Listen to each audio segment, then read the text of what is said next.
Assalamualaikum warahmatullahi wabarakatuh. Perkenalkan, nama saya Detri Safar dengan NIM R1C1230025. Kali ini saya akan mempresentasikan tugas mata kuliah tambang umum mengenai metode penyaliran tambang.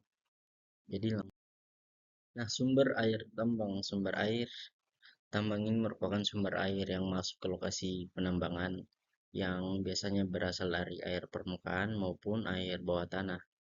Nah, untuk air permukaan ini sendiri, itu air yang terdapat dan mengalir di permukaan tanah, seperti air limpasan permukaan, air sungai, rawa, atau danau yang terdapat di daerah tersebut.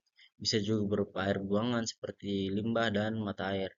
Nah, untuk air bawah tanah adalah air yang terdapat dan mengalir di bawah permukaan tanah. Jenis air ini meliputi air tanah dan air rembesan. Penanganan masalah air dalam suatu tambang terbuka dapat dibedakan menjadi dua, yaitu main drainage dan satunya itu metode dewatering. Nah, untuk main drainage ini sendiri merupakan upaya untuk mencegah masuknya air ke daerah penambangan. Hal ini umumnya dilakukan untuk penanganan air tanah dan air yang berasal dari sumber air permukaan. Yang pertama itu ada namanya metode Siemens. Pada tiap jenjang dari kegiatan penambangan dibuat lubang bor, kemudian ke dalam lubang bor dimasukkan pipa dan di setiap bawah pipa tersebut diberi lubang-lubang. Bagian ujung ini masuk ke dalam lapisan aquifer sehingga air tanah berkumpul pada bagian ini dan selanjutnya dipompa ke atas dan dibuang ke luar daerah penambangan tersebut. Seperti yang ada pada gambar untuk ilustrasi tentang metode Siemens. Kemudian ada metode pemompaan dalam atau deep well pump. Nah, metode ini digunakan untuk material yang mempunyai permeabilitas rendah dan benci yang tinggi. Lubang bor dibuat dengan diameter 6 inch, kemudian dipasang casing. Nah, pompa dimasukkan ke dalam lubang bor yang digerakkan dengan listrik atau submersible pump. Pompa ini yang ada yang otomatis. Jika tercelup ke dalam air, maka mesin pompa akan hidup dengan sendirinya. Ini merupakan pompa listriknya, ini casing, dan ini yang dimaksud dengan submersible pump. Nah, ini merupakan gambaran metode ilustrasinya ketika di lapangan.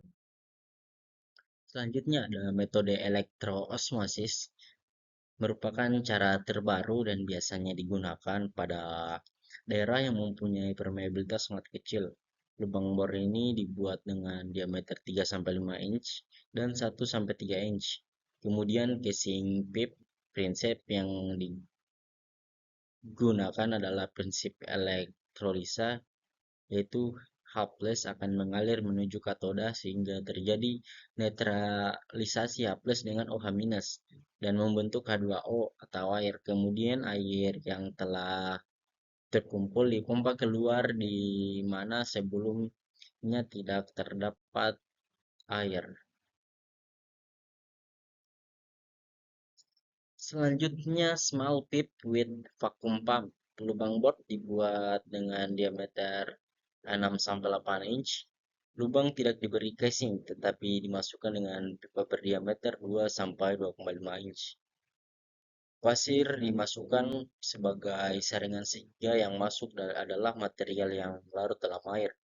Melalui small pipe ini, lubang bor dibuat vakum dengan menggunakan pompa.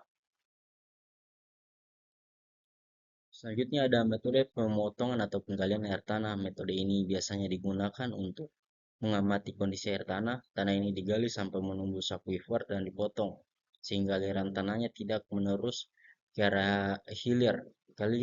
Galian yang tembus aquifer ini kemudian ditimbun oleh material kedap air atau impermeable atau menggunakan adukan semen. Nah, untuk metode kedua itu ada namanya main dewatering, yang merupakan upaya untuk mengeluarkan air yang telah masuk ke daerah penambangan atau penggalian. Upaya ini terutama untuk menangani air yang berasal dari air hujan. Pertama itu sistem kolam terbuka, yaitu sistem ini diterapkan untuk membuang air yang telah masuk ke dalam penambangan. Air dikumpulkan pada sumur atau sump, kemudian dipompa keluar. Ada juga cara paritan, yaitu penyaliran dengan cara paritan ini merupakan cara yang paling mudah dengan pembuatan paritan atau saluran pada lokasi penambangan. Pembuatan paritan ini bertujuan untuk menampung air limpasan yang menuju lokasi penambangan. Air limpasan yang masuk ke saluran-saluran yang kemudian dialirkan ke suatu kolam penampung atau dibuang langsung ke tempat pembuangan dengan memanfaatkan gaya gravitasi. Cara ini biasanya digunakan untuk sistem adit. Cara ini biasanya digunakan untuk pembuangan air pada tambang terbuka yang mempunyai banyak jenjang. Saluran horizontal yang dibuat dari tempat kerja menembus ke shaft yang dibuat di sisi bukit untuk pembuangan air yang masuk ke dalam tempat kerja. Pembuangan dan sistem ini biasanya mahal disebabkan oleh biaya pembuatan saluran horizontal tersebut.